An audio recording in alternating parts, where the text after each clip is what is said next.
જેના કારણે પોરબંદરના લોકોએ ભારે વિરોધ કર્યો છે। સ્મશાન યાત્રા કાઢીને અને મોટી સંખ્યામાં લોકો આ સ્મશાન યાત્રામાં જોડાયા હતા અને ભારે વિરોધ કર્યો હતો। તેમણે કહ્યું કે શુદ્ધ પાણી તમામનો અધિકાર છે અને પોરબંદર વાસીઓને પણ આ શુદ્ધ પાણી મળવું જોઈએ અને આ જ મામલે સ્મશાન યાત્રા કાઢવામાં આવી હતી અને વિરોધ દર્શાવવામાં આવ્યો હતો કે જે થઈ રહ્યું છે તે યોગ્ય નથી અને લોકોને ચોખ્ખું પીવાનું પાણી મળવું જોઈએ।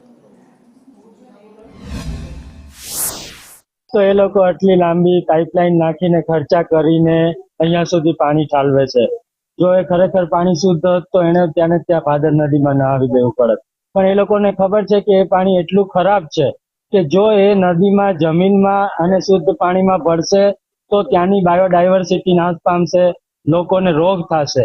એટલે એકને ગોળ અને એકને ખોળ। અમે લોકોએ સરકારને આ અંગે નિવેદનો કરશું અને જો આ રેલી પછી પણ એ લોકો જો નહીં માને તો ઉગ્રમાં ઉગ્ર આંદોલન અમે આ કરશું અને પછી સરકારને ઝૂકવું પડે એના કરતા વ્યવસ્થિત રીતે અત્યારે જ બહાર પાડી દો કે આ યોજના રદ કરવામાં આવી છે અને પોરબંદરમાં કે અન્ય ગુજરાતના દરિયામાં કોઈ પણ જગ્યાએ આવી લાઈનો નહીં નખાય। આજે જેતપુરનું પાણી છે એની અંતિમ યાત્રા આપણે નરસન ટેકરીથી લઈ અને આપણે સ્મશાન ભૂમિ તરફથી આપણે લઈ આવ્યા। અમને એમને અંતિમ દંડ દઈ અને એમને શ્રદ્ધાંજલિ આપી અને લોકોએ અને આપણી એક દીકરી જે છે એમને બી આપણે મોદી દાદાને વિનંતી કરી છે કે મોદી દાદા અમારું દરિયો છે એ શુદ્ધ કરો, ગંદુ ના કરો અને જે શુદ્ધ છે એ રીતે જ રાખો।